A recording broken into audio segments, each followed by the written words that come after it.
Prostate বৃদ্ধি হয়, এই প্রোস্টেট বৃদ্ধি হবার কারণটা কি বা বড় হবার কারণটা আসলে কি? Actually it is multifactorial. আমরা বলি যে বিভিন্ন কারণে আসলে প্রোস্টেট বড় হয় বা এর মধ্যে বিভিন্ন কারণ যুক্ত থাকে।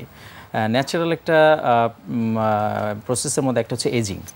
সাধারণত 40 বছরের পূর্বে খুব বেশি একটা বৃদ্ধিজনিত সমস্যা বা বৃদ্ধি পরিলক্ষিত হয় না। এটা 40 বছরের পরে বা 50-এর দিকে বা 50 ঊর্ধ্ব বয়সের ক্ষেত্রে এই ধরনের সমস্যা হয়। 2 নম্বর হচ্ছে অনেকের ক্ষেত্রে ফ্যামিলিয়াল হিস্ট্রি থাকে, মানে পরিবারে একটা হিস্ট্রি থাকে।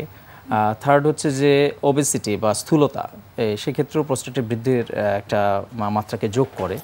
এবং সবচেয়ে গুরুত্বপূর্ণ হচ্ছে যে হরমোনাল ফ্যাক্টর, যেটাকে আমরা বলি যে অ্যান্ড্রোজেন। মেলে অ্যান্ড্রোজেনের ফ্যাক্টরের কারণে অ্যাকচুয়ালি প্রোস্টেটটা বড় হয়, বৃদ্ধি হয় এবং এর কারণেই পরবর্তীতে সমস্যাগুলো অ্যারাইজ করে। স্যার, প্রোস্টেট বৃদ্ধি যে হচ্ছে সেটার স্পেসিফিক কোনো লক্ষণ আছে কি? অবশ্যই। আমরা সাধারণত প্রোস্টেটের এই বৃদ্ধিগুলোকে 2 ভাগে ভাগ করি। আসলে প্রোস্টেটটা হচ্ছে যে মূত্রথলির নিচে মূত্রনালীর চারদিকে থাকে। তো অ্যাকচুয়ালি এই মূত্রনালীর চারদিকে এটি অবস্থিত এবং শুক্রনালী বলে আরেকটা নালী আছে, এই 2টা নালীরকে ঘিরে থাকে। তো প্রোস্টেট যখন বৃদ্ধি পায় বা বড় হয় তখন এই মূত্রনালীতে প্রেশার ক্রিয়েট করে, সেই জন্য কিছু কিছু সিমটম বা উপসর্গ দেখা দেয়।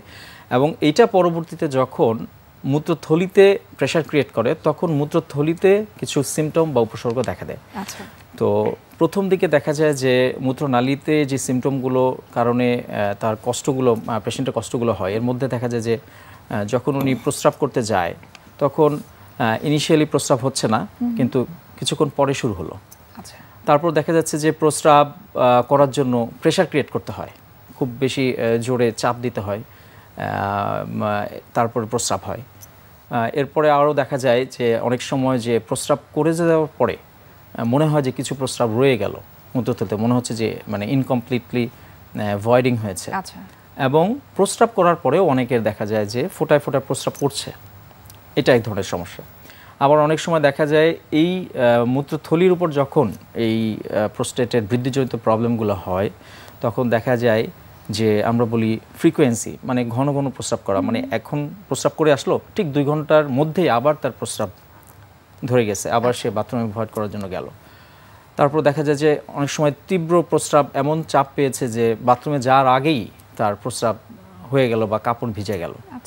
এবং আরেকটা হচ্ছে যে ঘুমিয়েছে ঠিকই, ঘুম থেকে উঠে প্রস্রাবের ব্যাগ পেল এবং ওই প্রস্রাবের ব্যাগের কারণেই ঘুম ভেঙে গেল এবং গিয়ে প্রস্রাব করতেই হলো। এই ধরনের অনেক সমস্যাই উপসর্গ হিসেবে